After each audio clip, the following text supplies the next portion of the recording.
Respect many people for the job they've done. Jealousy is what I like especially.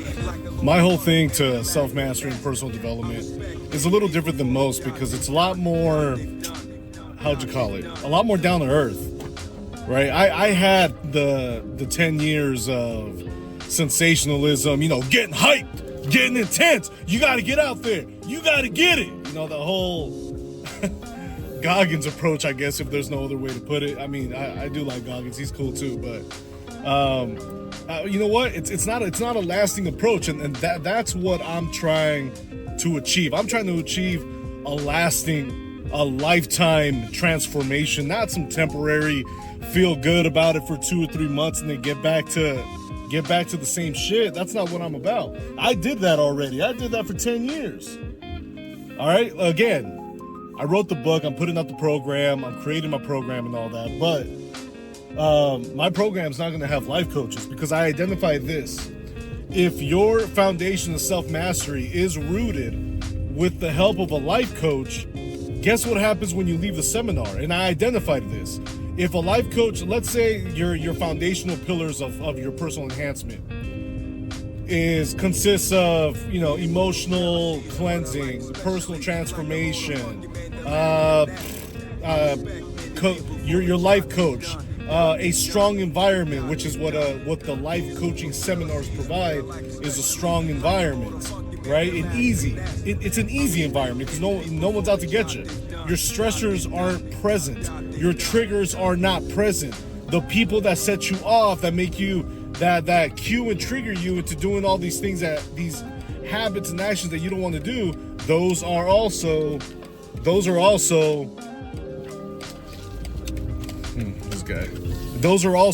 not present in those environments. But what happens when you leave the seminar? What happens when you leave the coach? What happens? 2 of your foundational pillars get knocked right out from under you. So what happens is your table starts wobbling. Well, no wonder after 3 months of basically driving a unicycle because you're missing 2 wheels, of course you're gonna fall off, right? And that's what happened to a lot of us. I spent thousands on seminars. I've read every self-help book. But okay, let me go ahead and break this down. So my approach is practical. No sensationalism, just what is it? Where are you at? Where do you want to be? Where's the gap? How do we build a bridge and cross the bridge? Easy peasy lemon squeezy, right? That's now obviously perspective shifts and activities. My book is full of exercises. I'm trying to get this journal approved so that I can sell a journal package with my book, because you do need a journal so you can jot everything down. You know what I'm saying? And to see yourself from bird's eye view. And then from there, you're able to see the path and then take the path, walk the path, right? So if I had to break things down, if you don't want to read a book, if you don't want to go through seminars and programs, I completely get that. I get it. So I'm going to give you my 3 things. If you could do these 3 things, you'll be all right.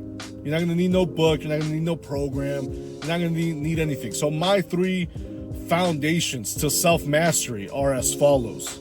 Number 1, destination. You got to get specific. Get specific.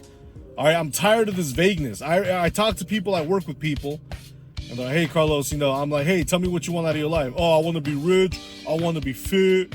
Oh, I want to have a mansion. It's like, nah, man. You're already working with a vague destination. You're not going to get anywhere. No one has ever gotten anywhere with vagueness. All right? Some of the most wonderful things that have ever been constructed. Look at a freaking rocket ship. Something as cool as your phone, right? A touch screen. You think these guys made it with vague I want it to be cool if I could just tap it and it makes calculations for me. I want to be able to scroll through Instagram with my finger. You think they were just working with vagueness? No, they have precise calculations, a precise vision, blueprints. All right, that's what the best performers are doing.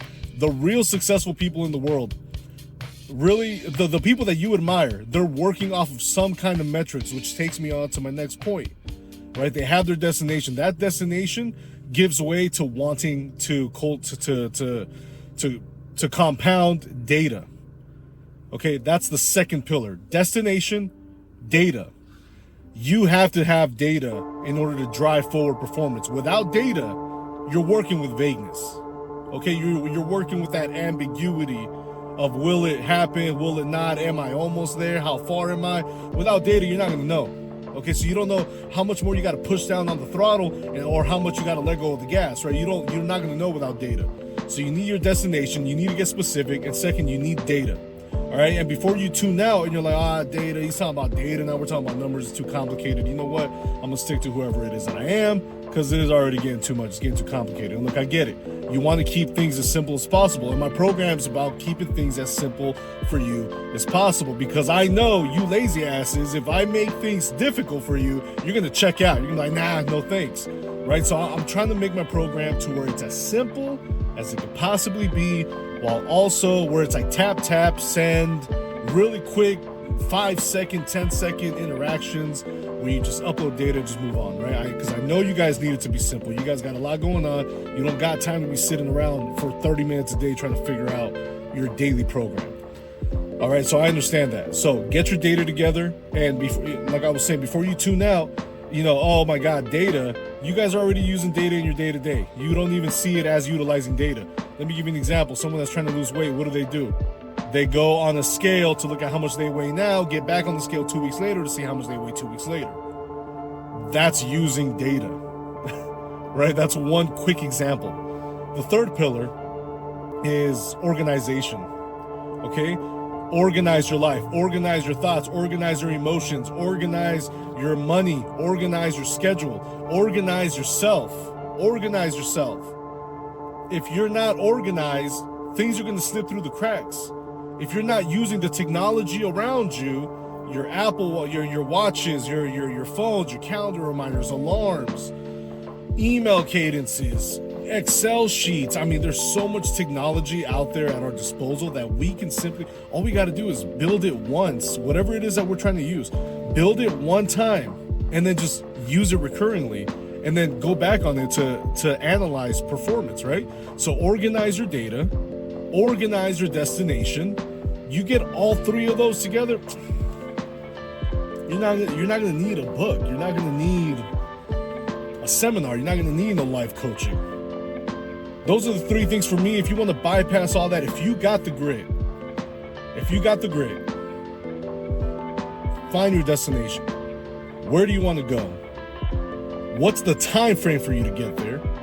Because timeline is just as important as where and when. Figure that out completely. Second, data. What data points are around you? There is data everywhere. When you tune your mind to look at all the quantifiable data that's around your life, you're going to see that there's actually a lot. Okay. The third one is, so destination, data, and organization. Organize your life, organize yourself. Do those three things collectively, the quality of your life is going to shoot up, and in no time you will have mastered yourself. This is Carlos Ramses with the Enhancing Mind. Thanks for your time.